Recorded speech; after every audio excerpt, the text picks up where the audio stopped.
So hello everyone, आप सभी का स्वागत है आपके अपने YouTube channel Trick X Y Z में। तो जैसा कि आप सभी को पता ही है, आपकी आरएससी की जो क्लासेस हैं, जो मैकेनिकल फिफ्थ सेम के उत्तर प्रदेश पॉलिटेक्निक के mechanical fifth sem fourth same के जो स्टूडेंट हैं, उनकी क्लास आरएससी की कंटिन्यू चल रही हैं। जिसका आज लेक्चर नंबर कौन सा है? आपका थर्ड लेक्चर है। कौन सा लेक्चर है? आज आपका थर्ड लेक्चर है।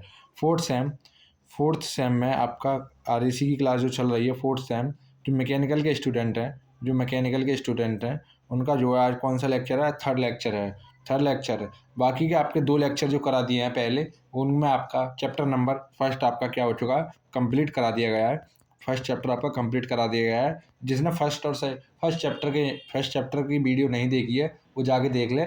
आपके ट्रिक एक्स वाई जेड की प्लेलिस्ट बनी हुई है, वहाँ जाके आरईसी की, वहाँ जाके आप देख सकते हैं। और आपके आज आपका चैप्टर नंबर 2 स्टार्ट होने जा रहा है। चैप्टर नंबर कौन सा है? चैप्टर नंबर आपका 2 स्टार्ट हो रहा है। तो उस चैप्टर में आपको डिटेल में पूरा जो डिटेल वाइज है मैं आपको पूरा बताऊंगा। Chapter number 2। तो चैप्टर नंबर 2 का जो नाम है वो क्या है? वो है बाष्प संपीड़क निकाय। क्या है? बाष्प संपीड़क निकाय, वेपर कंप्रेशन सिस्टम। क्या है? Vapour compression system. तो वेपर कंप्रेशन सिस्टम एक्चुअली होता क्या है, उसके बारे में हम संपूर्ण जानकारी करेंगे। और इस चैप्टर की अगर मैं पेपर से रिलेटेड बात करूं, तो इस चैप्टर से आपके कितने लगभग लगभग दो दो या एक क्वेश्चन आपका जरूर आता है। 2 या 1 क्वेश्चन आपका इस चैप्टर में से ज़रूर पूछा जाता है। तो इस चैप्टर को हम अच्छे तरीके से कवर करेंगे। ये चैप्टर देखिए, इस चैप्टर को स्टार्ट करते हैं हम। देखिए, पहले बात करूंगा मैं कि वेपर कंप्रेशन सिस्टम होता क्या है। तो वेपर कंप्रेशन सिस्टम, देखिए आप सभी ने फ्रिज देखा होगा।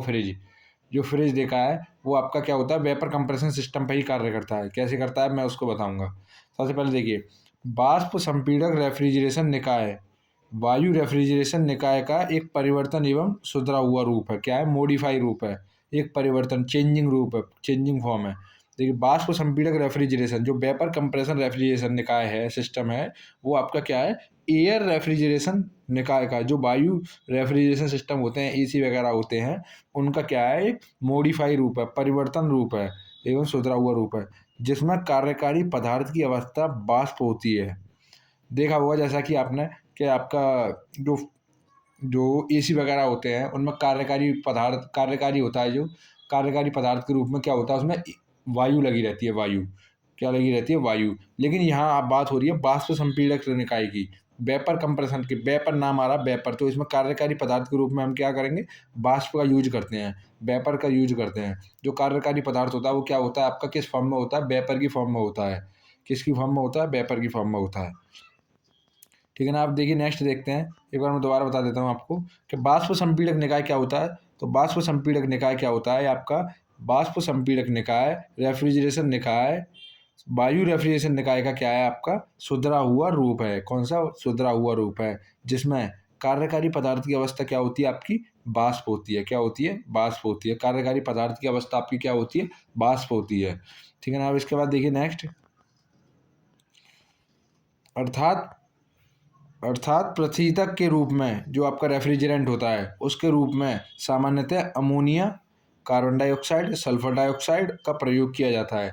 जो आपका जो कार्यकारी पदार्थ होता है, उसके रूप में हम किसे यूज करते हैं? Ammonia ammonia NH3, carbon dioxide, sulphur dioxide SO2 का प्रयोग करते हैं। किसका करते हैं? इन तीनों गैसों का प्रयोग करते हैं। इंपॉर्टेंट है ये, आपको अच्छे तरीके से आप नोट्स में इसको नोट डाउन करते रहें साथ के साथ, और आपको याद भी रहेंगे आसानी से।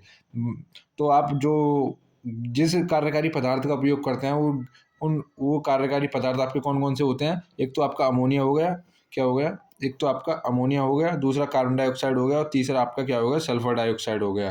SO2 का प्रयोग करते हैं। इस टाइप से आपके 3 प्रशीतकों का प्रयोग इसमें ज़्यादातर किया जाता है। उसके बाद देखिए नेक्स्ट देखिए आपका, नेक्स्ट आता है आपका कि जो आपका ये पूरा सिस्टम है, ये पूरा निकाय है, ये ये रेफ्रिजरेंट एक साइक्लिक प्रोसेस को पूरा करते हैं।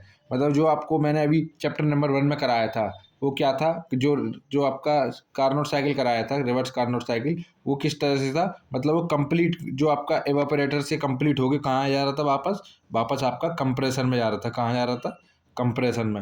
आपका यहाँ पे इवेपोरेटर लगा हुआ था, ये आपका कंप्रेसर था, ऊपर आपके ऐसे ही होकर के साइकिलिंग प्रोसेस ये बन रही थी। इस टाइप से ही तो बन रही थी वो। तो इसी टाइप से आपका ये क्या होता है, एक साइक्लिंग प्रोसेस पर कार्य करता है। किस पे करता है, एक साइक्लिक प्रोसेस पर कार्य करते हैं। तथा निकाय कॉन्डेंसलेंस एवापोरेटर से गुजरता है। किससे, निकाय जो है आपका कंडेंसर किससे, कंडेंसर एवापोरेटर से गुजरता है। किससे गुजरता है, आपका जो निकाय होता है, जो आपका जो रेफ्रिजरेंट होता है आपका रेफ्रिजरेंट। तो देखिए इसमें क्या लगा रहता है, मैं आपको एक बार डायग्राम से ही समझाऊं जब भी आपके समझ में अच्छे से आएगा। देखिए जो आपका कंडेंसर लगा रहता है, क्या लगा रहता है, कंडेंसर पहले लास्ट में क्या होता है आपका एवापोरेटर, यहाँ लगा रहता है एवापोरेटर लगा रहता है। आपका कंप्रेसर लगा रहता है, कंप्रेसर इस टाइप से आपके चारों प्रोसेस इसमें लगे रहते हैं। तो जो आपका यहाँ से जाता है कंप्रेसर में, ये आपका कंप्रेसर है, क्या है, कंप्रेसर से कंडेंसर में जाएगा। किस में जाएगा, कंडेंसर में जाएगा। फिर आपका इसमें आ जाएगा, फिर इसके बाद लास्ट में आपका एवापोरेटर में आ जाता है। किस में आ जाता है, एवापोरेटर में आ जाता है।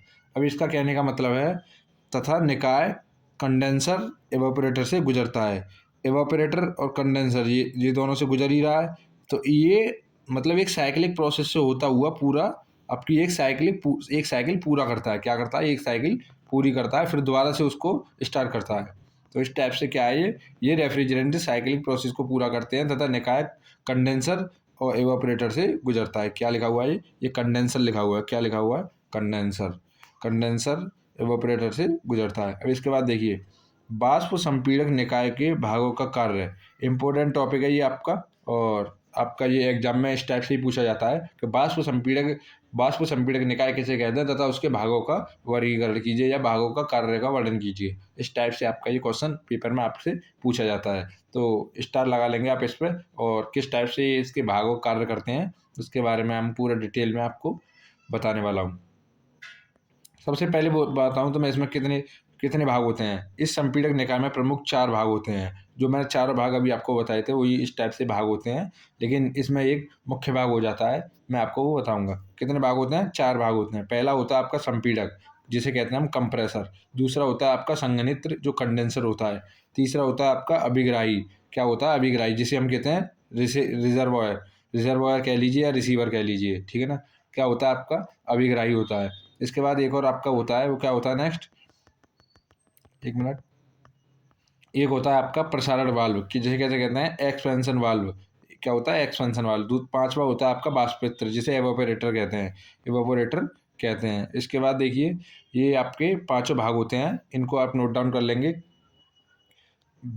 बाष्प संपीड़क निकाय में कितने भाग होते हैं, तो बाष्प संपीड़क निकाय में कितने भाग होते हैं, 4 भाग होते हैं, 5 भाग होते हैं, मतलब 4 भाग होते हैं। ये इसमें एवोपरेटर लगा दिया है, एवोपरेटर लिख लें वैसे तो आप, क्योंकि प्रमुख 4 भाग होते हैं। पहला आपका संपीड़क होता है, संघनित्र होता है, आपका अभिग्राही होता है, अभिग्राही जिसे रिजर्वॉयर कहते हैं। चौथा आपका प्रसारण वाल्व होता है। पांचवा आपका क्या होता है, वाष्पित्र होता है। ये 5 भाग आपके क्या होते हैं, बाष्प संपीड़क निकाय में होते हैं। अब ये कैसे लगे रहते हैं ये भी मैं आपको डायग्राम की मदद से आपको समझाऊंगा। तो देखते हैं ये कैसे लगे रहते हैं। सबसे पहले देखिए ये इसका डायग्राम है। आप इस डायग्राम को क्या करेंगे, अपने नोट्स में पहले समझेंगे, फिर उसे अच्छे तरीके से बनाएंगे उसी हिसाब से। तो देखिए सबसे पहले बात करूँ मैं, ये प्रोसेस शुरू कहाँ से होता है, तो देखिए इवेपोरेटर से जो लो प्रेशर आता है, वो लो प्रेशर आपका किस में आता है, कंप्रेसर में आता है। अब कंप्रेसर का कार्य क्या होता है, कंप्रेसर का कार्य होता है जो इवेपोरेटर से लो प्रेशर आ रहा है उसका प्रेशर क्या करेगा, टेम्परेचर और प्रेशर उसका कंप्रेसर, ये कंप्रेसर है, ये कंप्रेसर क्या करेगा, इसका टेम्परेचर और प्रेशर क्या करते हैं, हाई कर देगा। जब इसका टेम्परेचर और प्रेशर हाई हो जाएगा तो ये टेम्परेचर और प्रेशर हाई होते हुए ये यहाँ से जाएगा, किस में जाएगा, ये जाएगा हाई प्रेशर वेपर के रूप में, हाई प्रेशर वेपर बन जाएगा। जो इससे इससे होते हुए कंडेंसर है, ये कंडेंसर से होते हुए क्या करेगा, कंडेंसर से होते हुए हाई प्रेशर लिक्विड में चेंज हो जाएगा। ये वेपर से किस में आ जाएगा, ये लिक्विड में।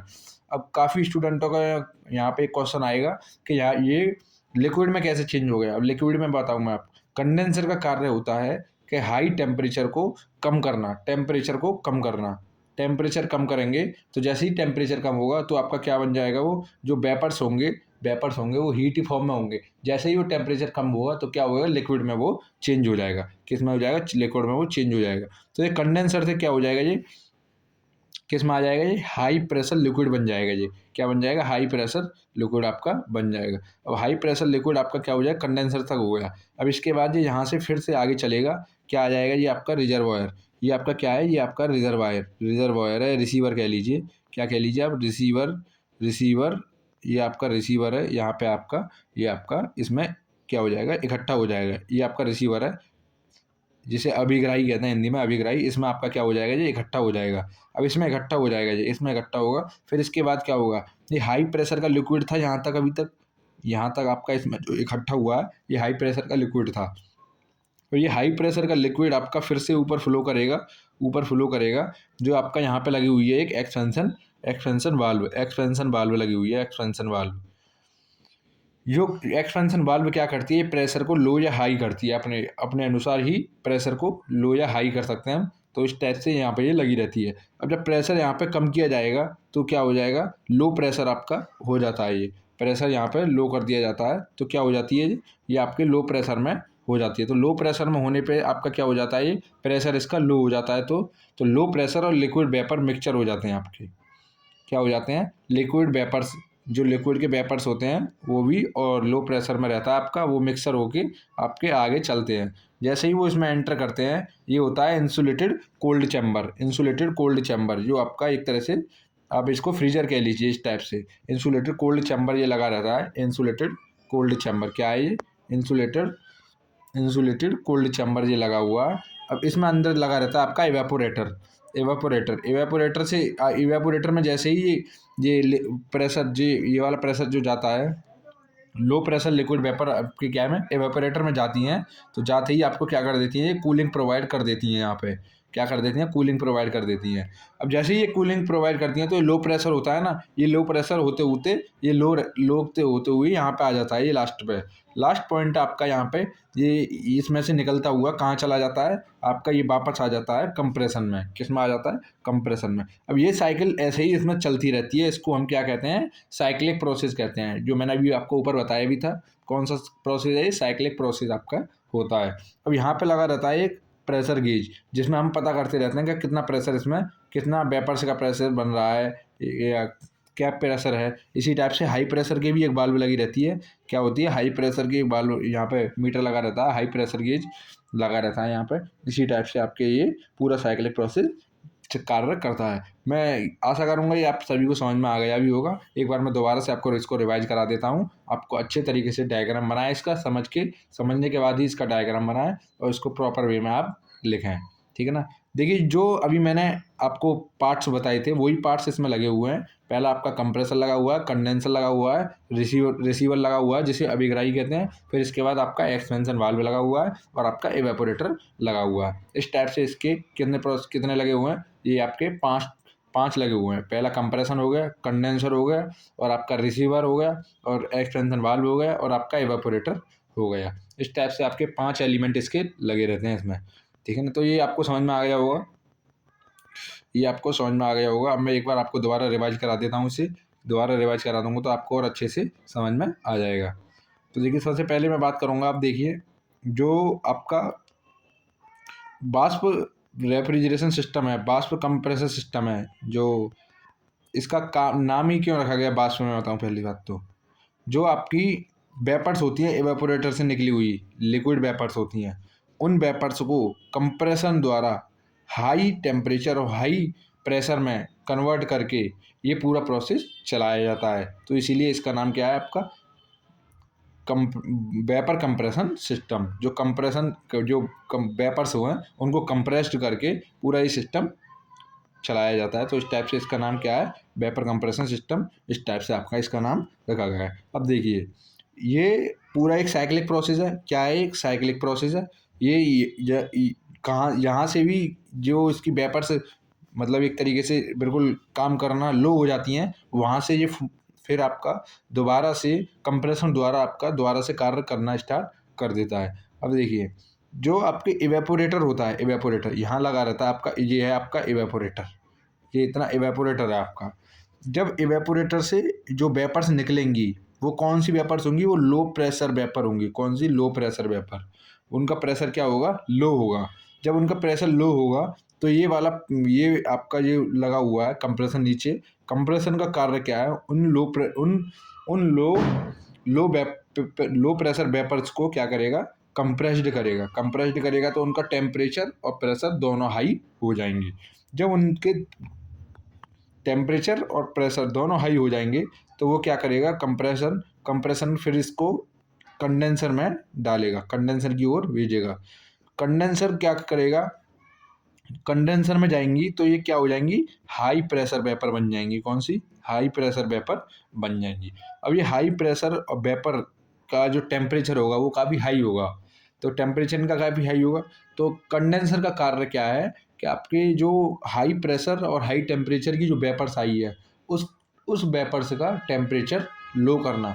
जब उसका टेम्परेचर लो करेगा लेकिन प्रेशर उसका हाई रहेगा, प्रेशर चेंज नहीं होगा, प्रेशर उसका हाई रहेगा, केवल क्या रहेगा? टेम्परेचर चेंज कर देगा। तो टेम्परेचर चेंज करेगा तो टेम्परेचर इसमें होता हुआ आपका टेम्परेचर इसमें कम हो जाएगा। तो इसका जो टेम्परेचर कम होगा तो यह जो वेपर्स आपने देखी होंगी, जब भाप जमती है, किसी आपने पानी बॉईल किया होगा तो उसमें जब भाप जमती है तो ऊपर जो एटमॉस्फेयर के उसमें आके, एटमॉस्फेयर के संपर्क में आने पर वो क्या हो जाती है? आपने कोई बर्तन रख देते हैं, जैसे कि कोई आपका पानी गर्म कर रहे हैं किसी बर्तन में आप, उसके ऊपर से आपने कोई और बर्तन रख दिया उसको ढकने के लिए, तो आपने उसके नीचे देखा होगा तो वो लिक्विड में वेपर से जमने लगती है, लिक्विड टाइप में आपके पानी की बूंदें उस पर चिपकने लगती है। तो उसी टाइप से क्या हो जाती है?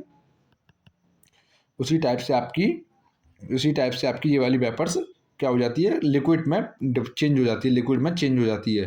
तो जब ये लिक्विड में चेंज होती है तो ये इस टाइप से आपके किस में आ जाती है? फिर प्रेशर उसका हाई रहेगा, प्रेशर हाई रहेगा, अभी भी प्रेशर हाई है लेकिन इसमें लिक्विड में आ गई है ये। तो ये क्या है आपका? ये लगा रहता है रिजर्वोयर। रिजर्वोयर तक कार्य आपका कैसा रहता है? हाई प्रेशर लिक्विड में आपकी वेपर्स बनी रहती है।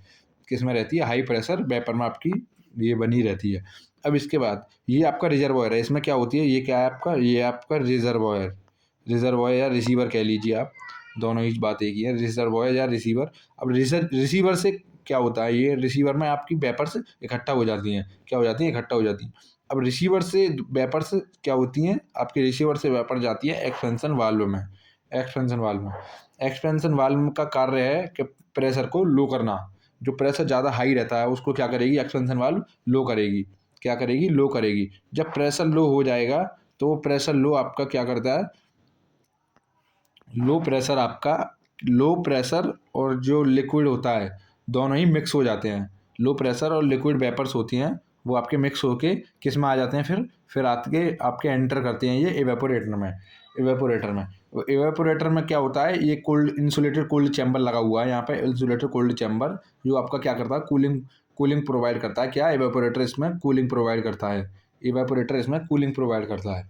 जैसे ही आप अपना कार्य कर देता है, कूलिंग प्रोवाइड कर देता है, उसके बाद ये फिर इसकी जो जो वेपर्स होती हैं वो वेपर्स होती हैं वो क्या हो जाती हैं? लो प्रेशर में हो जाती हैं और लो हो जाती हैं। तो उसके बाद ये अपना किस में आ जाता है? दोबारा कंप्रेशन में आ जाता है। फिर यहाँ से दोबारा से ये कार्य स्टार्ट हो जाता है। तो इस टाइप से ये पूरा साइकिलिंग प्रोसेस आपका चलता रहता है। अगर आपको ये अच्छे तरीके से अब समझ में भी आया होगा तो आप इसको अपने नोट्स में प्रॉपर वे में इसको बनाएंगे डायग्राम, और अच्छे से समझ में आ गया है, आप आसानी से इसमें देख के पूरा लिख सकते हैं। ठीक है ना? इसके बाद देखिए, अगर आपको इसमें किसी भी कोई भी ऐसी एलिमेंट जो आपको न समझ में आया हो तो आप कमेंट में डाल दें, मैं उसको दोबारा अगले लेक्चर में आपको समझा दूंगा। ठीक है ना? देखिए अब नेक्स्ट करते हैं हम इसके पार्ट्सों का, जो इसके पार्ट लगे हुए हैं उन पार्टों का आप क्या करेंगे? उनका आपका ब्रीफ में डिस्कशन करेंगे। तो चलते हैं, हम स्टार्ट करते हैं। एक बार मैं इसको रफ कर दूं।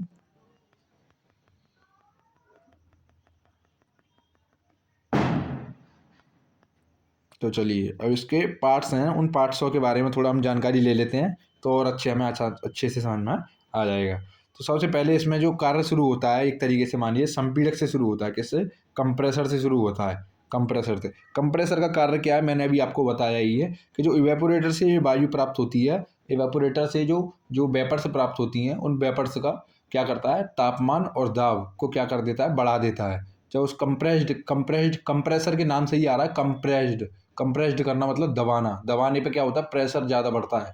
तो उस एयर का उस वेपर्स का क्या करता है, प्रेशर और टेम्परेचर दोनों ही हाई कर देता है। वो प्रेशर बढ़ाता है, मेन कार्य उसका प्रेशर बढ़ाना होता है, ठीक है ना। मेन कार्य क्या है उसका, प्रेशर बढ़ाना, प्रेशर को बढ़ा देता है। तो इसी टाइप से ये भी है कि संपीड़क का मुख्य कार्य वाष्पित्र से प्राप्त, वाष्पित्र आपका इवेपोरेटर होता है, ठीक है ना। वाष्पित्र से प्राप्त वाष्प को निम्न दाब एवं ताप प्रशीतक को उच्च दाब एवं ताप प्रशीतक में परिवर्तन करना होता है। इसका कहने का मतलब है, जो वाष्पित्र से प्राप्त वाष्प होती है वो क्या होती है, निम्न दाब और ताप प्रशीतक होती है। क्या होता है, low pressure and low temperature क्या होता है, रेफ्रिजरेंट होता है आपका, प्रशीतक होता है। जो क्या होता है, प्रशीतक होता है, उसको क्या करना होता है, उसको उच्च दाब एवं ताप में परिवर्तन करना होता है। क्या होता है, जो इवेपोरेटर से वायु, इवेपोरेटर से जो वाष्प आती है वो कौन सी होती है, वो लो प्रेशर वाली होती है, लो प्रेशर और लो टेम्परेचर वाली होती है। तो कम संपीड़क का कार्य क्या होता है, संपीड़क का कार्य है उस लो प्रेशर और लो टेम्परेचर वाली वाष्प को हाई प्रेशर और हाई टेम्परेचर वाले वाष्प में, ताप में परिवर्तन करने का कार्य क्या करता है आपका, वो करता है आपका संपीड़क करता है, ठीक है ना। क्या करता है, संपीड़क करता है। इसके बाद देखिए नेक्स्ट होता है आपका, इसके बाद नेक्स्ट आता है आपका संघनित। अब देखिए आपने संपीड़क का ये देख ही लिया, ये संपीड़क है आपका, ये संपीड़क बना हुआ है इस टाइप से, ये इसमें बना हुआ है संपीड़क, ठीक है ना। पूरा भी संपीड़क मैंने अच्छे से अभी आपको इसलिए नहीं बताया क्योंकि आगे भी आपके जो टॉपिक आने वाले हैं, और आपने थर्मल वगैरह में भी पढ़ रखा है संपीड़क कौन से होते हैं इस टाइप से ही। तो ये आप लिख लेंगे इसके बारे में, और आप चित्र ही बना सकते हैं इसके नीचे, लेकिन चित्र बनाने की कोई ज़रूरत नहीं है, डायग्राम इसके बनाने की कोई ज़रूरत नहीं है। इसके बाद आ जाता है आपका कंडेंसर, कंडेंसर आ जाता है इसके बाद। कंडेंसर देखिए, कंडेंसर कैसा होता है कि जो आपका ये जो कंडेंसर होता है, कंडेंसर यह निकाय में ऊष्मा अंतरण की तरह कार्य करता है। देखिए मैंने क्या बताया था, जो कंप्रेशन होता है, कंप्रेसर से जो वायु निकलती है, कंप्रेसर से जो हाई टेम्परेचर और हाई उस पर हाई टेम्परेचर और हाई प्रेशर पे जो वेपर से जाती हैं, वाष्प जाती है, वो किस में जाती है, कंडेंसर में। अब कंडेंसर क्या करता है, उसका प्रेशर तो हाई रहने देता है, प्रेशर उससे हाई रहने देता है, केवल क्या कम कर देता है, उसका प्रेशर वो टेम्परेचर कम कर देता है। मतलब हीट को क्या कर देता है, हीट को एब्जॉर्व कर लेता है। जब उसको हीट को एब्जॉर्व कर लेता है तो क्या उसका टेम्परेचर क्या हो जाता है, कम हो जाता है। क्या हो जाता है, टेम्परेचर कम हो जाता है। तो क्या ये क्या कह रहा है, यह निकाय में ऊष्मा अंतरण की तरह कार्य करता है। इसका मुख्य कार्य गर्म वाष्प को रेफ्रिजरेंट की ऊष्मा के अवशोषित कर उसे ठंडा करना होता है। मैंने वही बताया था ना आपको, कंडेंसर का कार्य क्या होता है, जो आपका वेपर सारी वाष्प आ रही है, गर्म वाष्प आ रही है, गर्म वाष्प को क्या करता है, गर्म वाष्प को गर्म वाष्प को क्या कर देता है, गर्म वाष्प को जो ठंडा कर देता है, उसको क्या करता है, उसकी जो ऊष्मा होती है उसको एब्जॉर्ब कर लेता है। जब उसकी ऊष्मा एब्जॉर्ब कर लेगा तो उसका जो, एक मिनट,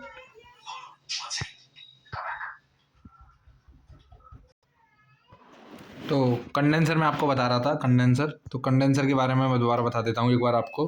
कंडेंसर का कार्य मेनली ये होता है आपका कि जो कंप्रेसर से निकली हुई हाई टेम्परेचर और हाई प्रेशर की जो वाष्प होती है उसका टेम्परेचर क्या करना है, कंडेंसर को उसका टेम्परेचर कंडेंसर लो कर देता है, टेम्परेचर लो कर देता है, लेकिन प्रेशर उसका हाई रहता है। तो यही कार्य करता है कि जो आपकी वाष्प होती है उसका रेफ्रिजरेंट की ऊष्मा को अवशोषित करता है, एब्जॉर्ब करता है, उसे ठंडा करना होता है, ठीक है ना। ये उसका मेनली कार्य होता है। तो ये इस टाइप से आपका क्या करता है, कंप्रेशन कार्य करता है। अब इसके बाद आया था रिसीवर। रिसीवर क्या करता है, रिसीवर ग्रहण पात्र क्या करता है, आपका ग्रहण पात्र। रिसीवर मेनली आपका कार्य करता है, जो यह एक भंडारण माध्यम की तरह कार्य करता है। किसकी तरह, भंडारण माध्यम की, जिस तरह से उसको क्या करता है, इकट्ठा करता है, एक तरीका से कार्य करता है।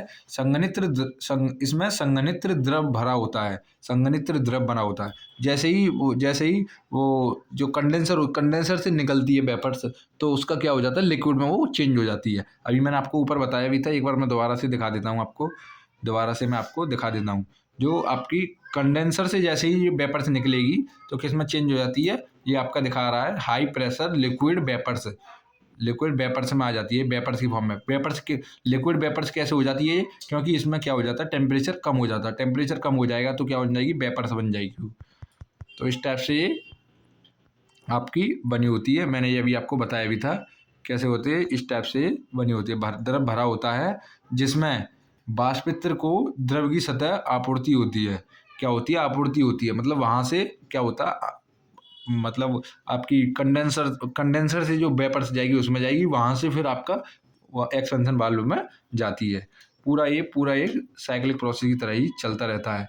फिर इसके बाद देखिए, ये आपका पता पड़ गया रिसीवर किसे कहते हैं। रिसीवर का काम केवल इतना है, जो कंडेंसर से निकली हुई लिक्विड वेपर्स है उसको क्या करेगा, इकट्ठा करेगा। क्या करता है? इकट्ठा करेगा। इसके बाद देखिए, अब नेक्स्ट आ जाता है आपका प्रसारक वाल्व जिसे कहते हैं एक्सपेंशन वाल्व आपका कार्य क्या होता है, मैंने अभी आपको ऊपर समझा ही दिया था। अगर आपको डायग्राम अच्छे से समझ में आ गया होगा तो आप तभी इसको हिंदी में भी आसानी से लिख सकते हैं।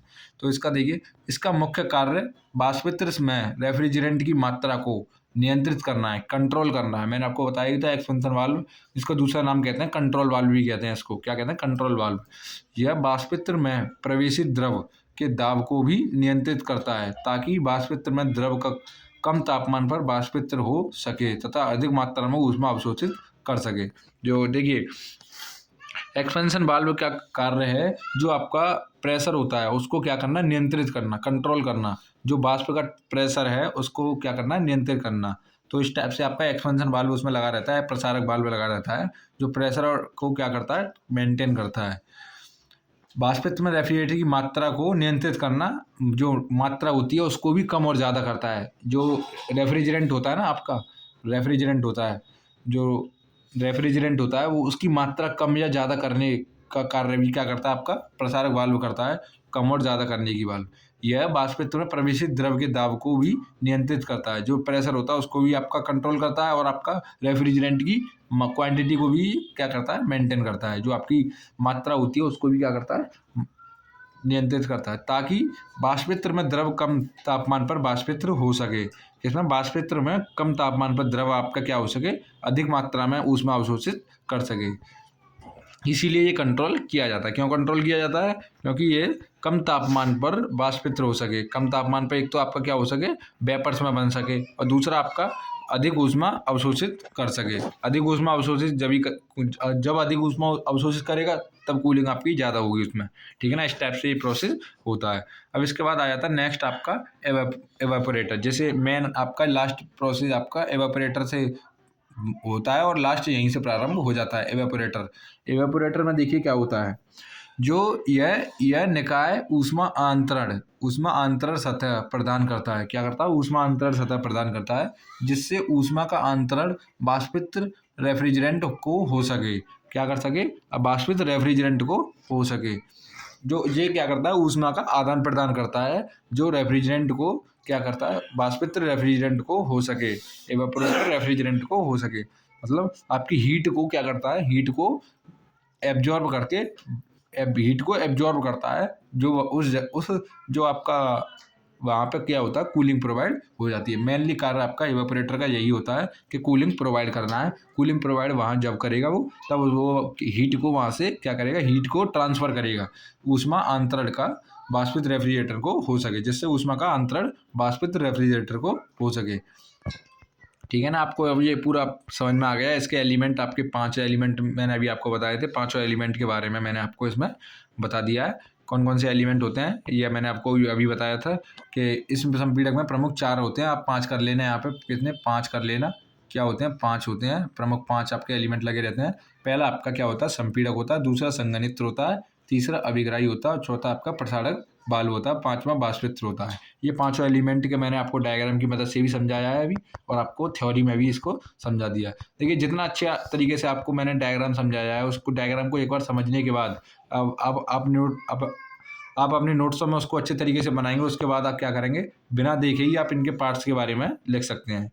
क्या करते हैं, पार्ट्स के बारे में लिख सकते हैं। ये कंप्रेसर लगा हुआ है आपका, कंडेंसर ये वाला है कंडेंसर, ये आपका रिजर्वॉयर लगा हुआ है, ये एक्सपेंशन वाल्व लगी हुई है, और आपका ये इवेपोरेटर लगा हुआ है। ये आपके 5 डिवाइस इसमें लगे रहते हैं। क्या लगा हुआ है? ये इवेपोरेटर लगा हुआ है। ये 5 डिवाइस आपके इसमें कार्य करते हैं। इन 5 के बारे में भी मैंने आपको थ्योरी में पूरा समझा दिया है। कंप्रेशन वगैरह, संघनित्र और रिसीवर, एक्सपेंशन वाल्व और इवेपोरेटर का कार्य क्या क्या होता है। अब इसके बाद आ जाता है आपका मेन टॉपिक है प्रेशर एंथैल्पी चार्ट। क्या होता है? पीएच चार्ट कहते हैं जिसे हम, किसे कहते हैं? Pressure enthalpy chart, pH chart. PH chart क्या होता है आपका? देखिए, पीएच चार्ट मेनली आपका एक तरीके से नॉर्मल चार्ट होता है। मैं एक बार आपको दिखाऊंगा, अभी पहले आपको थ्योरी में समझा देता हूँ। इसमें ऊर्ध्वाधर अक्ष पर दाब को तथा क्षैतिज अक्ष पर एंथैल्पी को प्रदर्शित करते हैं। दाब को देखिए, इसमें ऊर्ध्वाधर अक्ष पर दाब को, प्रेशर को करते हैं, दाब को प्रेशर को किस में करते हैं? ऊर्ध्वाधर अक्ष में। मतलब जो आपके ऊर्ध्वाधर अक्ष में हम किसको करते हैं? प्रेशर को करते हैं। तथा क्षैतिज अक्ष में क्या करते हैं? एंथैल्पी को करते हैं। एंथैल्पी को किससे डिनोट करते हैं? एंथैल्पी को किससे प्रदर्शित करते हैं? तो एंथैल्पी को आपको किससे? एच से प्रदर्शित करते हैं। एच से प्रदर्शित करते हैं एंथैल्पी को। आरेख में क्रांतिक बिंदु होता है। आरेख में क्रांतिक बिंदु होता है। इस टाइप से आप हिंदी लिखेंगे पहले इसकी। क्या होता है? प्रेशर, आपको मेन हेडिंग डालनी है एक, प्रेशर एंथैल्पी चार्ट। आपका मतलब एग्जाम में इस टाइप से ही आएगा, या तो पीएच चार्ट के नाम से आता है, या आपका आता है प्रेशर एंथैल्पी चार्ट, या आपका दाब एंथैल्पी चार्ट के नाम से आएगा। दाब एंथैल्पी चार्ट के नाम से आपका ये आता है। तो इसमें देखिए, आप पहले हेडिंग डालेंगे प्रेशर एंथैल्पी चार्ट, शॉर्ट में लिख लेंगे पीएच चार्ट। ज़्यादातर पीएच चार्ट के नाम से ही आता है। इसमें पहले आप लिखेंगे, इसमें ऊर्ध्वाधर अक्ष पर दाब होता है। क्या होता है? ऊर्ध्वाधर अक्ष पर आपका दाब होता है तथा क्षैतिज अक्ष पर आपका एंथैल्पी होता है। एंथैल्पी होता है एच, इसको प्रदर्शित करते हैं। आरेख में एक क्रांतिक बिंदु होता है। क्या होता है? क्रिटिकल पॉइंट, क्रांतिक बिंदु होता है, क्रिटिकल पॉइंट होता है। तो इस टाइप से आप इतनी हिंदी लिखेंगे तो आपको जो है और अच्छे से मैं अभी डायग्राम की मदद से भी समझाऊंगा। पहले मैं अब आपको डायग्राम दिखाई देता हूँ।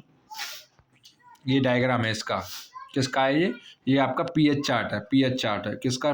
पीएच चार्ट है ये आपका vapour absorption, vapour compression system का क्या है? पीएच चार्ट है। वेपर कंप्रेशन सिस्टम का पीएच चार्ट है। अब इस पीएच चार्ट में देखिए, पी ये इस पे वाई एक्सिस पे क्या है आपका? वाई एक्सिस पे आपका प्रेशर है, और एक्स एक्सिस पे आपका क्या है? एंथैल्पी है। अभी ऊपर आपको यही बताया था, और आप डायग्राम समझेंगे और अच्छे से समझ में आएगा। मतलब एक्स, ये आपका वाई एक्सिस पे इसका क्या होता है? वाई एक्सिस पे आपका प्रेशर होता है, दाब होता है। क्या है? ये दाब है, ये दाब।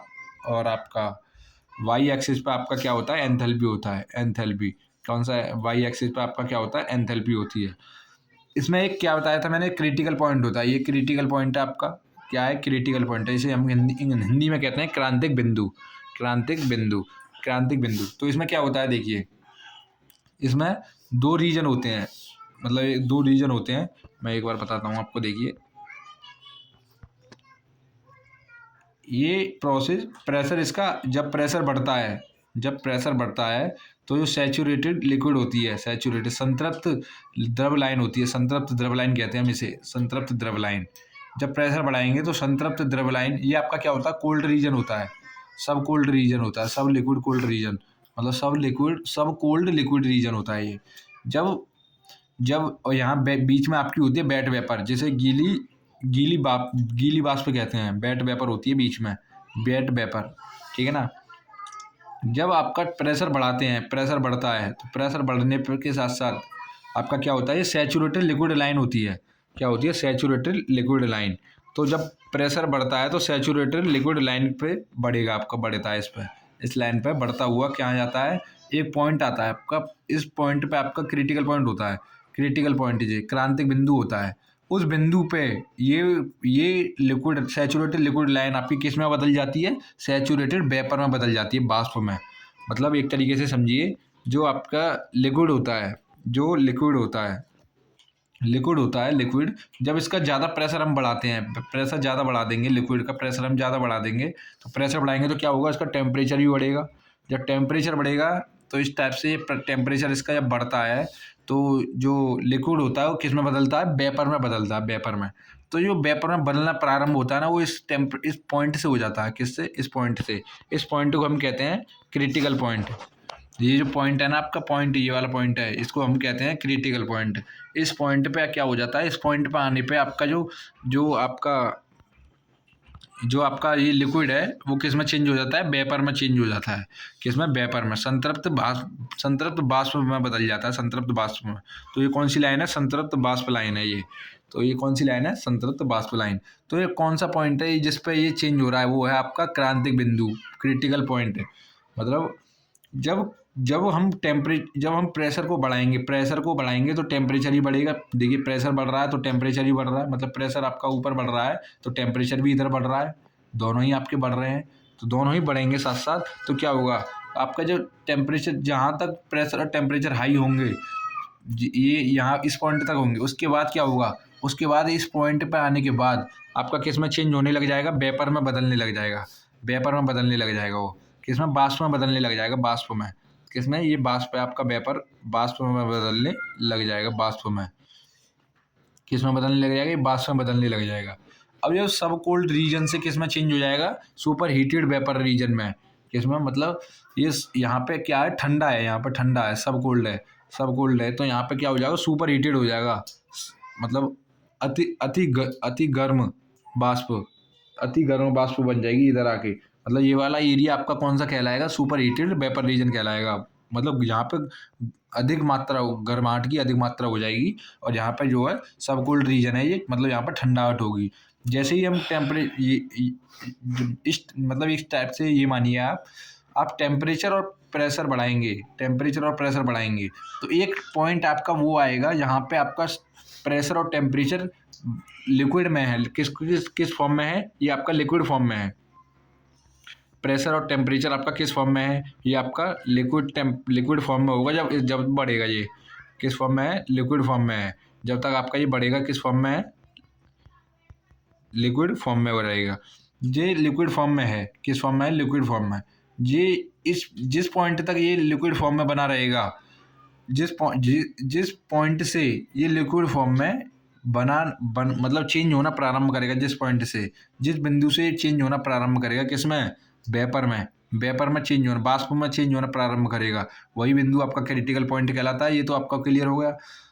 उस बिंदु पे ही ये चेंज करेगा, इसमें ये पीएच चार्ट में यही, मतलब क्रिटिकल पॉइंट का ही, क्रांतिक बिंदु का ही खेल है इसमें। बस क्या करेगा कि जो आपकी लिक्विड लाइन है वो वहाँ तक है, क्रिटिकल पॉइंट तक। उसके बाद आपकी कौन सी लाइन शुरू हो जाती है, वेपर लाइन शुरू हो जाती है। वेपर लाइन, कौन सी लाइन शुरू हो जाती है, वेपर लाइन। अब जो लिक्विड लाइन के इधर का एरिया है, लिक्विड लाइन के इधर का एरिया आपका कौन सा कहलाता है, ये आपका एरिया कहलाता है सब कोल्ड रीजन। कौन सा, सब कोल्ड रीजन कहलाता है। और वेपर लाइन के इधर का एरिया कौन सा कहलाता है, क्रिटिकल पॉइंट से, मतलब क्रिटिकल पॉइंट से इधर का एरिया आपका कौन सा कहलाता है, ये आपका सुपर हीटेड रीजन कहलाता है, सुपर हीटेड वेपर रीजन कहलाता है। यहाँ पे जो है बाष्प में जो क्या होता है, गर्माहट, मतलब टेम्परेचर उसका ज़्यादा अधिक हो जाता है। तो यहाँ पे जो है गर्माहट जो है, गर्मी मतलब ज़्यादा हो जाती है, और यहाँ पे जो है कोल्ड रहता है, ये सब कोल्ड रीजन रहता है। ठीक है ना। अब आपके इसमें अब आपके एक 3 मेन पॉइंट आते हैं। इसमें आपके क्या रहता है, इसमें कांस्टेंट वॉल्यूम रहता है। इसमें देखिए, अब इसमें मेन बात आती है एक, कि आपका जो कांस्टेंट इसमें वॉल्यूम रहता है, कांस्टेंट आपका एंथैल्पी रहती है, और आपका कांस्टेंट आपका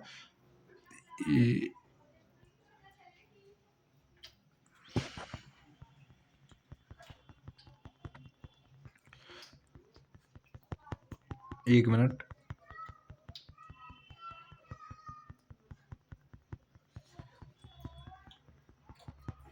और देखिए इसमें देखिए कांस्टेंट वॉल्यूम रहता है आपका, कांस्टेंट आपका क्या रहता है, मतलब इसमें प्रेशर कांस्टेंट रहता है, और आपका कांस्टेंट एंथैल्पी रहती है। इस टाइप से आपके ये तीनों क्या रहते हैं, कांस्टेंट रहते हैं। क्या रहते हैं, कांस्टेंट रहते हैं, कांस्टेंट। ठीक है ना। इसके बाद देखिए, ये आपको अब आसानी से समझ में आ गया। पीएच चार्ट अगर आपके एग्जाम में आता है तो आप पीएच चार्ट आपके अपने एग्जाम में आसानी से करके आ सकते हैं। इसमें कोई भी ज़्यादा हार्ड नहीं है, काफ़ी सरल है, ईजी है। तो इस टाइप से मैंने भी आपको बताया ही था कि देखिए, एक बार मैं दोबारा आपको रिवाइजन टाइप में करा देता हूँ कि जब ये पीएच चार्ट है आपका, पीएच चार्ट, इसमें जो क्या होता है, अब जो मैंने अभी आपको समझाया है, केवल वही आपको वहाँ हिंदी में लिखना है। एक बार मैं आपको हिंदी और बताता हूँ, अब हिंदी में और बताता हूँ। देखिए पीएच चार्ट आपका, इसमें ऊर्ध्वाधर अक्ष पर क्या होता है, दाब होता है, दाब। ऊर्ध्वाधर अक्ष पर मतलब वाई एक्सिस पर क्या होता है, प्रेशर होता है, दाब होता है। और तथा क्षैतिज अक्ष पर एंथैल्पी होती है। एंथैल्पी किस अक्ष पर होती है, एक्स अक्ष पर आपकी एंथैल्पी होती है, जिसे हम एच से डिनोट करते हैं, एच से डिनोट करते हैं, प्रदर्शित करते हैं। आरेख में क्रांतिक बिंदु होता है, क्रिटिकल पॉइंट होता है एक, वो मैंने अभी आपको बताया भी था, कहाँ होता है क्रांतिक बिंदु, तो आरेख में एक क्रांतिक बिंदु होता है। यहाँ तक आपका प्रोसेस कंप्लीट होता है। अब इसके बाद देखिए नेक्स्ट यहाँ से शुरू होता है संतृप्त द्रव आरेख एवं संतृप्त बाष्प रेखा। संतृप्त द्रव रेखा तथा संतृप्त बाष्प रेखा मिलकर एक बन जाती हैं। क्या बन जाती हैं? मिलकर एक बन जाती हैं। जो इस टाइप से जो लाइन जा रही थी अभी, जो इस टाइप से लाइन थी, यहाँ पे आपका प्रेशर था और यहाँ पे आपका एंथैल्पी थी। तो ये दोनों लाइन आपकी क्या बन जाती हैं? एक बन जाती हैं। ये वाली कौन सी लाइन हो जाती है? ये वाली हो जाती है लिक्विड लाइन, ये हो जाती है वेपर लाइन, वेपर लाइन, ये हो जाती है वेपर लाइन, और ये वाली आपकी हो जाती है लिक्विड लाइन। कौन सी line? Liquid line, liquid line. तो इस टाइप से ये लाइन हो जाती है, कौन ये बन जाती है, एक लाइन बन जाती है पूरी, ठीक है ना। तो इसी टाइप से लिखा हुआ संतृप्त द्रव रेखा तथा संतृप्त बाष्प रेखा मिलकर एक बन जाती हैं। क्या बन जाती हैं? एक बन जाती हैं। अब इसके बाद देखिए, इसके बाद आ जाता है इसमें संतृप्त द्रव रेखा के बाएं स्थान को सबकोल्ड लिक्विड रीजन कहते हैं। अभी मैंने बताया था आपको, जो संतृप्त द्रव रेखा होती है, लिक्विड लाइन होती है, संतृप्त लिक्विड लाइन इधर वाली होती है, उसके जो इधर का एरिया है, इधर के एरिया को हम क्या कहते हैं? सबकोल्ड लिक्विड रीजन कहते हैं। और इसी टाइप से नेक्स्ट है संतृप्त रेखा, संतृप्त बाष्प रेखा के दाहिने क्षेत्र को अतितप्त बाष्प कहते हैं। क्या कहते हैं? अतितप्त बाष्प कहते हैं। मतलब सुपर हीटेड वेपर्स के रूप में कहते हैं। सुपर हीटेड वेपर्स रीजन कहते हैं। जो इधर का एरिया होता है उसको कहते हैं हम super heated region, super heating region इस टाइप से आपको उसे कहते हैं, ठीक है ना। इसके बाद देखिए, जो मैंने आपको डायग्राम में समझाया है, जो आपके चार्ट्स में समझाया है, वही इसमें लिखना है। इसके बाद देखिए, संतृप्त द्रव रेखा तथा बाष्प रेखा के बीच को क्षेत्र को आर्द्र बाष्प क्षेत्र कहते हैं। मतलब आर्द्र बाष्प मतलब इसको कहते हैं वेट वेपर, गीली बाष्प या आर्द्र बाष्प कहते हैं। वेट वेपर क्या कहते हैं? बाष्प कहते हैं। आर्द्र बाष्प बीच वाले क्षेत्र को, मतलब एक तो ये हो गया आपका, एक ये हो गया, इसमें जो बीच वाला ये वाला एरिया है इसको हम कहते हैं वेट वेपर। क्या कहते हैं? वेट वेपर, वेट वेपर कहते हैं, वेट वेपर रीजन कहते हैं। मतलब गीली बाष्प क्षेत्र कहते हैं, गीली बाष्प क्षेत्र या आर्द्र बाष्प क्षेत्र, इस टाइप से आपको इसको कहते हैं। जो मैंने अभी आपको डायग्राम में समझाया था, चार्ट्स में समझाया था, वही मैंने आपको यहाँ पे हिंदी में भी केवल आपको वही लिखना है। पहले आपको समझना, उसके बाद ही इसको ये आप हिंदी में इसको आसानी से लिख देंगे। अब देखिए, जो मैंने अभी आपको हिंदी बताई थी वो यही बताई थी कि इसमें जो है ऊर्ध्वाधर अक्ष पे आपका प्रेशर होता है, मतलब वाई एक्सिस पे प्रेशर होता है, और आपका क्षैतिज अक्ष पे आपका एंथैल्पी होती है। क्या होती है? एंथैल्पी होती है, ठीक है ना। अब इसमें कह रहा था कि आपका लिक्विड लाइन और आपकी वेपर लाइन मिलकर एक लाइन बनाती है। लिक्विड लाइन और वेपर लाइन आपकी एक लाइन हो जाती है। अब इसमें जो लिक्विड लाइन के इधर का एरिया कौन सा कहलाता है? आपका सबकोल्ड रीजन कहलाता है, सबकोल्ड लिक्विड रीजन कहलाता है, मतलब सबकोल्ड लिक्विड रीजन। और वेपर लाइन का जो एरिया होता है उसको हम कैसा कहते हैं? सुपर हीटेड, अतितप्त कहते हैं, अतितप्त, सुपर हीटेड बाष्प, अतितप्त बाष्प रीजन कहते हैं, ठीक है ना। इन दोनों लाइनों के बीच में, मतलब लिक्विड लाइन और वेपर लाइन के बीच में जो स्थान होता है उसको हम कहते हैं आर्द्र बाष्प क्षेत्र। मतलब ये है आपका वेट वेपर रीजन, आर्द्र बाष्प क्षेत्र कहते हैं इसे। मतलब गीली बाष्प कहते हैं इसे, गीली बाष्प होती है यहाँ पे, गीली बाष्प मतलब उसमें आपकी वेपर्स भी होगी और आपका वाटर भी मिक्स होगा, तो ये आर्द्र बाष्प होती है, मतलब वेट वेपर होती है, ठीक है ना। इसके बाद ये आपका बीच में जिस पॉइंट पे ये चेंज होती हैं उसको कहते हैं हम क्रिटिकल पॉइंट। क्या कहते हैं? क्रिटिकल पॉइंट, ठीक है ना। अब इस टाइप से आपको ये समझ में आया होगा अच्छे से भी। अब इसके बाद देखिए, अब नेक्स्ट आता है अब आपका, हाँ देखिए, इसमें एक टेम्परेचर लगा था, ये मुझे दिख नहीं रहा था, यहाँ पे था। क्या होता है कि इसमें देखिए, आपका एक तो कांस्टेंट वॉल्यूम होता है, कांस्टेंट टेम्परेचर होता है और कांस्टेंट एंथैल्पी होती है। ये तीनों क्या होते हैं? इसमें कांस्टेंट रहते हैं। क्या रहते हैं? कांस्टेंट रहते हैं इसमें। ये टेम्परेचर है, ये टेम्परेचर क्या है? ये टेम्परेचर है, ठीक है ना। ये क्या तीनों कांस्टेंट रहते हैं। इसके बाद देखिए, अब आता है आपका, ये तो हो गया आपका पीएच चार्ट। क्या होगा? PH chart. अब पीएच चार्ट तो आपको समझ में आ गया होगा, पीएच चार्ट। अब इसके बाद आ जाता है टीएस चार्ट। मतलब आपके एग्जाम में या दोनों क्वेश्चन ही पूछने को आते हैं, या एक भी आ सकता है आपके। देखो, या तो ऐसे आएगा पीएच चार्ट या टीएस चार्ट को समझाइए। दूसरा आएगा कि आपका, मतलब वो तो हो गया आपका प्रेशर एंथैल्पी चार्ट। और ये वाला आ गया टेम्परेचर एंथैल्पी चार्ट। कैसे? ये वो तो हो गया आपका प्रेशर एंथैल्पी चार्ट, वो तो हो गया प्रेशर एंथैल्पी चार्ट। और ये वाला आपका आ गया पीएच चार्ट मतलब temperature enthalpy chart, entropy chart. ठीक है ना? इस टाइप से अब ये वाला चार्ट भी आपको समझाएंगे, ये भी आसानी से आपकी समझ में आ जाएगा। इसमें भी ज़्यादा कुछ आपका नहीं है। ये आपका कैसा है, ये पूरा एक साइकिल पे चलता है। किस पे चलता है? साइकिल पे चलता है। जो अभी मैंने आपको ऊपर जो साइकिल पूरी चला के दिखाई थी ना, जो मतलब आपका पूरा प्रोसेस जो चल रहा था जैसे जैसे, उस टाइप से ही ये कार्य करता है।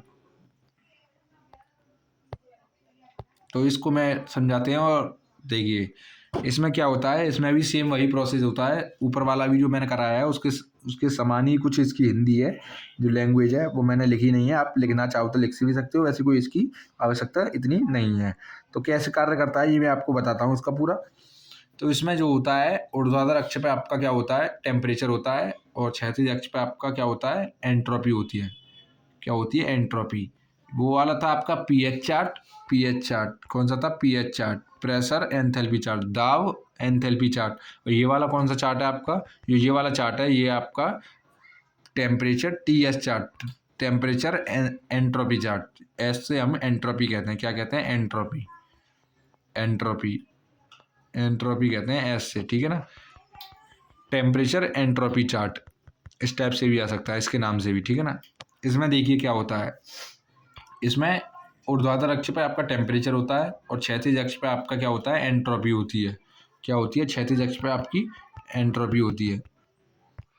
क्षैतिज अक्ष पे आपकी एंट्रोपी होती है और ऊर्ध्वाधर अक्ष पे आपका टेम्परेचर होता है। अब देखिए इसमें क्या होता है, जो आपका ये लाइन बनी हुई है, कुछ नहीं करना आपको, ये आसानी से समझना है। ये लाइन बनी हुई है, ये वाली, ये लाइन यूँ करके जा रही है। ये इसमें क्या होता है, ये प्रोसेस आपका यहाँ पे आपको दो लाइन खींचनी है पहले, यूँ करके, यूँ करके। इसमें क्या होता है देखिए, जो आपका लिक्विड वेपर होती हैं, लिक्विड प्लस वेपर होती हैं, कंप्रेसर से निकली हुई लिक्विड प्लस वेपर होती हैं। जो लिक्विड प्लस वेपर होती हैं एवापोरेटर से निकली हुई, वो किस में जाती हैं? कंप्रेसर में जाती हैं। किस में जाती हैं? कंप्रेसर में जाती है। कंप्रेसर में जाने के बाद प्रोसेस आपका यहाँ से शुरू होता है 1 से 2 पर। प्रोसेस 1 से 2 पर जाता है, ये 1 से 2 पर, 1 से 2 पर जाएगा तो यहाँ पे ये रहती हैं सैचुरेटेड वेपर में, संतृप्त वाष्प हो जाती है। यहाँ पे संतृप्त वाष्प में हो जाती हैं। जैसे ही ये कंप्रेसर में जाती हैं तो किस में बदल जाती हैं? सुपर हीटेड वेपर में हो जाती हैं। ये किस में? सुपर हीटेड वेपर में। कंप्रेसर का कार्य क्या होता है? जो कंप्रेसर का कार्य होता है वो होता है वाष्प और दाब को बढ़ाना। किसको? मतलब जो टेम्परेचर को और उसके प्रेशर को बढ़ाना। तो जैसे ही ये प्रोसेस 1 से 2 होता है, इसमें कंप्रेस्ड होती है, ये कंप्रेस्ड होने पर ये क्या हो जाती हैं? सुपर हीट में चेंज हो जाती हैं। अब 2 से 3 में क्या होता है आपका? 2 से 3 में मैंने आपको बताया भी था, जो प्रोसेस इसमें 2 से 3 होगा। कौन सा? जो प्रोसेस आपका इसमें 2 से 3 होगा। 2 से 3 में आपका क्या रहेगा? जो 2 से 3 होगा, जो आपका कंडेंसर से निकलेगी, कंडेंसर होता है, कंप्रेशन के बाद क्या लगा रहता है? कंडेंसर। तो 2 से 3 में आपकी क्या करेगी? ठंडा करेगी उसे, ठंडा। किसको? सुपर हीटेड वेपर को क्या करेगी? सुपर हीटेड से मतलब जो उसकी ऊष्मा है उसको क्या करेगी? कंडेंसर में जाके कम कर देगी। और उसके बाद ये प्रोसेस इसमें आ जाता है 3 से 4 में। 3 से 4 में आपका क्या लगा रहता है? एक्सपेंशन वाल्व का कार्य करेगी यहाँ पे, एक्सपेंशन वाल्व। अब एक्सपेंशन वाल्व से फिर इसमें 3 से 4 से 5 में आएगा। इस टाइप से ये पूरा साइकिल चल गया। तो ये इस टाइप से आपका क्या है? पीएच चार्ट बन जाता है। पीएच चार्ट बन जाती है। आपको क्या करना है, ये लाइनिंग बनानी है। ये लाइन इस टाइप से आपको बना देनी है। ये लाइन आपको बना देनी है इस टाइप से। ठीक है ना? इस टाइप से आपको ये लाइन बना देनी है। इसके बाद देखिए इसके प्रोसेस कौन कौन से हैं, एक बार मैं आपको बता दूं, आपको और अच्छे से समझ में आएगा।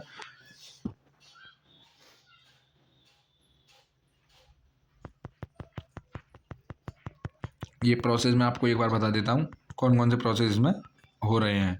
तो वही मैंने भी आपको ऊपर बताया भी था। प्रोसेस 1 से 2 आपका कौन सा हो रहा है? प्रोसेस 1 से 2 कंप्रेशन ऑफ वेपर हो रहा है। मतलब वेपर का क्या करा जा रहा है? कंप्रेस्ड किया जा रहा है, कंप्रेस्ड किया जा रहा है। दवा मतलब उसका संपीड़क में किया जा रहा है, संपीड़क हो रहा है, संपीड़न हो रहा है, संपीड़न, बाष्प संपीड़न हो रहा है। यहाँ पे क्या हो रहा है? बाष्प संपीड़न हो रहा है प्रोसेस 1 से 2 में। किसमें? जो आपका 1 से 2 हो रहा है यहाँ पे, यहाँ पे जो 1 से 2 हो रहा है, क्या हो रहा है, संपीड़क में कार्य हो रहा है। कम संपीड़क में जो वाष्प हो रही है उसको क्या किया जा रहा है, संपीड़न किया जा रहा है। जब वाष्प को संपीड़ित करेंगे तो उसका क्या हो जाएगा, टेम्परेचर और प्रेशर दोनों बढ़ जाएंगे। क्या हो जाएंगे, टेम्परेचर और प्रेशर उसके बढ़ जाएंगे। अब इसके बाद देखिए प्रोसेस 1 से 2 हो गया। अब 2 से 3 में क्या हो रहा है, 2 से 3 में ये वाला 2 से 3 है आपका। 2 से 3 में क्या हो रहा है, तो ये देखिए इसमें लिखा हुआ है कि 2 से 3 में लिखा हुआ है आपका सुपर हीटेड 2 बार लिख गया है यहाँ पे, super heated removed in condenser. मतलब जो आपकी अति तप्त अति तप्त वाष्प है उसका जो क्या किया जा रहा है, अति तप्त वाष्प को कम किया जा रहा है। मतलब उसका टेम्परेचर जो है 2 से 3 में कम किया जा रहा है। ये कंडेंसर का कार्य कर रहा है, यहाँ पे कंडेंसर चल रहा है 2 से 3 में। अब 3 से 4 में क्या हो रहा है आपका, 3 से 4 में हो रहा है आपका vapour converted liquid in condenser. जो कंडेंसर जो 2 से 3 में हो रहा है, देखिए प्रोसेस जो 2 से 3 में ये वाला प्रोसेस हो रहा है उसमें क्या है आपका, उसमें जैसे कि जो वेपर थी कंडेंसर में उनका टेम्परेचर कम कर दिया जाएगा। जैसे ही टेम्परेचर कम किया जाएगा तो उसकी क्या हो जाएगी, वो लिक्विड में चेंज होना शुरू हो जाएगी। तो किस में चेंज हो जाती है, वो लिक्विड में चेंज हो जाती है। तो 2 से 3 में आपका यही लिखा हुआ है, यहाँ पे क्या लिखा हुआ है कि वो आपकी एक मतलब कंडेंसर में चेंज हो गया। अब इसके बाद देखिए 4 से 5 में क्या हो रहा है आपका, प्रोसेस 4 से 5 में आपका liquid liquid flashes into liquid plus vapours across expansion valve.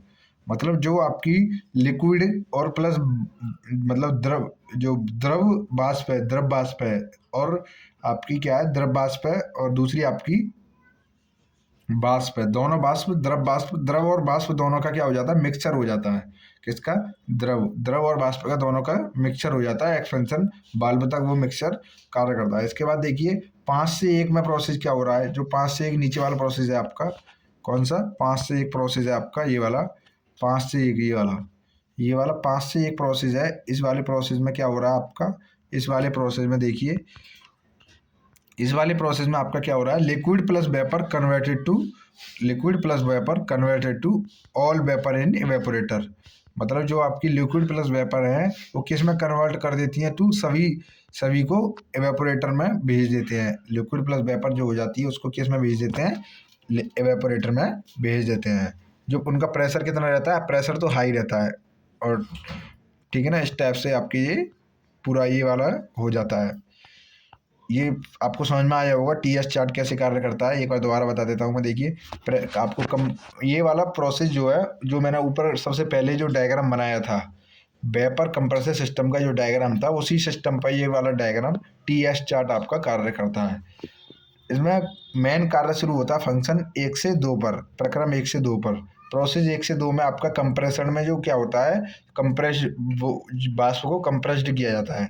जब वाष्प को कंप्रेस्ड करेंगे तो उसका टेम्परेचर बढ़ जाएगा, टेम्परेचर बढ़ जाएगा प्लस प्रेशर भी उसका बढ़ जाता है। ठीक है ना। अब जो 2 से 3 जो 2 से 2 पे क्या होता है, मेनली 2 पे आपका क्या होता है, जो कंडेंसर होता है, कंडेंसर में उसको हीट को 2 से 3 में हीट को क्या किया जाता है, निकाला जाता है। हीट को निकाला जाता है, हीट अलग की जाती है, अवशोषित कर लेता है कंडेंसर हीट को।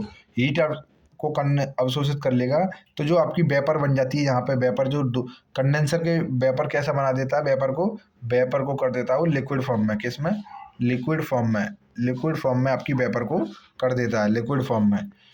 फिर इसके बाद जो एक्सपेंशन वाल्व में जब ये जाती है तो एक्सपेंशन वाल्व में जाएगी 3 से 4 पर। तो एक्सपेंशन वाल्व में कार्य होता है जो आपकी लिक्विड वेपर है उसको और उसको मतलब वहाँ जाते जाते वेपर आपकी कैसी हो जाती है, लिक्विड प्लस के वेपर में बदल जाती है। मतलब लिक्विड प्लस के वेपर का आपका क्या बन जाता है, मिक्सचर बन जाता है। एक मिक्सचर क्या बन जाता है, मिक्सचर बन जाता है। मतलब आपका वाष्प प्लस के जल का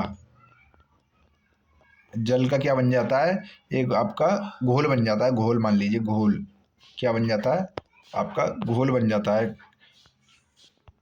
घोल आपका घोल बन के एक तैयार हो जाता है। किस किस का, मतलब वाष्प और आपका जल क्या हो जाता है, मिक्स हो जाता है। किस में हो जाता है वो, 3 से 4 पे आपका एक्सपेंशन वाल्व तक ये कार्य होता है। फिर इसके बाद आपका क्या होता है, इसके बाद आपका लास्ट में प्रोसेस आपको पता ही है कि वो वाला प्रोसेस आपका क्या है, एवापोरेटर में वो पूरा वो कंट्रोल करके, कंट्रोल वाल्व द्वारा, एक्सपेंशन वाल्व द्वारा कंट्रोल करके वो एवेपोरेटर में क्या कर दिया जाता है, भेज दिया जाता है। तो इस टाइप से ये वाला टॉपिक आपको अच्छे तरीके से समझ में आ जाएगा। आप अपने नोट्स में अच्छे तरीके से इसको लिख भी लेंगे।